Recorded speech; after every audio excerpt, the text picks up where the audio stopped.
आदाब दोस्तों, एक बार फिर स्वागत है आपका हमारे इस YouTube चैनल में। 1846 में अंग्रेजों ने पंजाब के साथ एक संधि की क्योंकि अंग्रेज पंजाब पर विजय प्राप्त कर चुके थे। इसका नाम था लाहौर की संधि। आपने इस लाहौर की संधि के बारे में कई बार पढ़ा होगा। दुनिया के सबसे मशहूर हीरे कोहिनूर का भी इतिहास इसी संधि से जुड़ा हुआ है। ये हीरा आज भले ही ब्रिटेन के पास है, पर इतिहासकारों के अनुसार इस हीरे की खोज भारत में हुई थी। तो आज के हम अपनी इस वीडियो में जानेंगे कोहिनूर से जुड़ा इतिहास और जानेंगे कि आज जो अंग्रेजों के पास ये हीरा है वो किस तरह पहुंचा और अंग्रेजों से पहले ये किस किस शासकों के पास से गुजर चुका है। कोहिनूर, जिसका अर्थ होता है रोशनी का पहाड़। इतिहासकारों के अनुसार इस हीरे की खोज आंध्र प्रदेश गुंटूर जिले में स्थित गोलकुंडा की खदानों में खुदाई के दौरान हुई थी।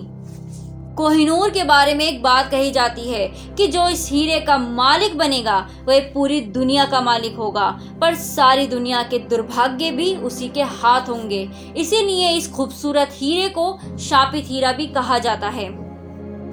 लेकिन ये हीरा सबसे पहले किसने और कब खोजा था, इसका कोई भी प्रमाण किसी भी इतिहासकार के पास नहीं है और अब ये हीरा ब्रिटिश ताज का गौरव है। इस वक्त ये कोहिनूर हीरा ब्रिटेन के राज परिवार के पास मौजूद है, पर अंग्रेजों के स्वामित्व में आने से पहले ये कई बार स्थान और अपने शासक बदल चुका है। सारे इतिहासकार एक बात पे एक मत हैं कि इस हीरे की उत्पत्ति आंध्र प्रदेश के गोलकुंडा में रायलसीमा हीरे की खदान से हुई है।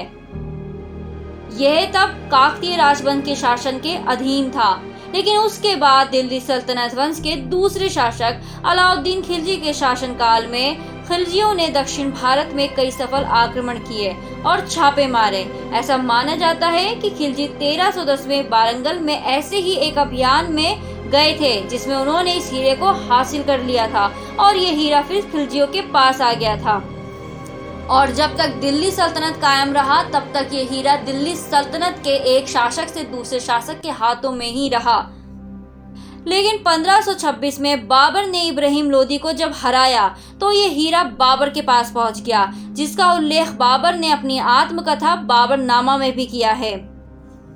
और इस तरह ये हीरा मुगलों के पास आ गया और काफी समय तक ये हीरा मुगलों के पास ही रहा। कुछ ऐतिहासिक रिकॉर्ड बताते हैं कि ये हीरा शाहजहां के मयूर सिंहासन की शान हुआ करता था, पर 1739 में मुगल साम्राज्य पर एक फारसी सम्राट नादिर शाह ने आक्रमण कर दिया तो उसने इस हीरे को भी छीन लिया था और माना जाता है ये नादिर शाह ही था जिसने इसका नाम कोहिनूर रखा था। 1747 में नादिर शाह का साम्राज्य बिखर गया क्योंकि नादिर शाह की हत्या कर दी गई और उनकी हत्या के बाद यानी कि मृत्यु के बाद ये कोहिनूर हीरा उनके एक सेनापति अहमद शाह दुर्रानी के अधिग्रहण में आ गया था। इस तरह ये हीरा अहमद शाह दुर्रानी के वंशजों के पास आ गया और उनके ही वंशजों में से एक शाह शुजा दुर्रानी ने पंजाब के रणजीत सिंह को ये हीरा दिया था, क्योंकि रणजीत सिंह ने उनकी अफगानिस्तान के सिंहासन को वापस जीतने में मदद की थी।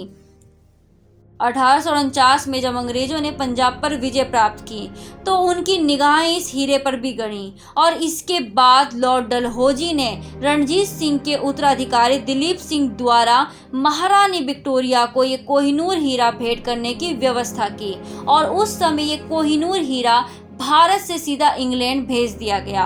ये बात है 1850-51 की। जब से ये हीरा आज तक ब्रिटेन में ही है और ब्रिटेन के शाही परिवार की शान शौकत का हिस्सा है, लेकिन भारत इस हीरे पर अभी भी अपना दावा करता आ रहा है। इस तरह ये ब्रिटेन की महारानी के ताज का हिस्सा बना और काफी सालों तक ये उनके ताज का हिस्सा ही रहा। लेकिन अब इंग्लैंड की महारानी ने यह तय किया है कि वे कोहिनूर हीरे से जड़ा ताज नहीं पहनेंगी। माना जा रहा है कि ब्रिटेन ऐसा भारत के साथ अपने संबंध को देखते हुए कर रहा है, क्योंकि भारत इस पर अपना दावा करता आया है, लेकिन भारत के साथ साथ इस पर पाकिस्तान और अफगानिस्तान भी दावा करता है। लेकिन कुछ भी हो, ये हीरा अभी तो ब्रिटेन के पास ही है और इस हीरे को वापस भारत को देने के या किसी अन्य देश को देने के ब्रिटेन के अभी तक तो कोई इरादे हमें नहीं नजर आ रहे हैं। तो इस तरह दुनिया का सबसे खूबसूरत ये कोहिनूर का हीरा भारत से पहुंचा इंग्लैंड, जो इंग्लैंड के राज परिवार की शान शौकत का एक बहुत अहम हिस्सा है। आपको क्या लगता है, क्या भारत इसको वापस हासिल कर पाएगा? आप अपनी राय कमेंट बॉक्स में दे सकते हैं। और साथ ही अगर मेरा वीडियो पसंद आया हो तो इसे लाइक ज़रूर कर दें और ऐसे ही मेरे ऐतिहासिक वीडियोस के लिए चैनल को सब्सक्राइब ज़रूर कर दें। जय हिंद, जय भारत।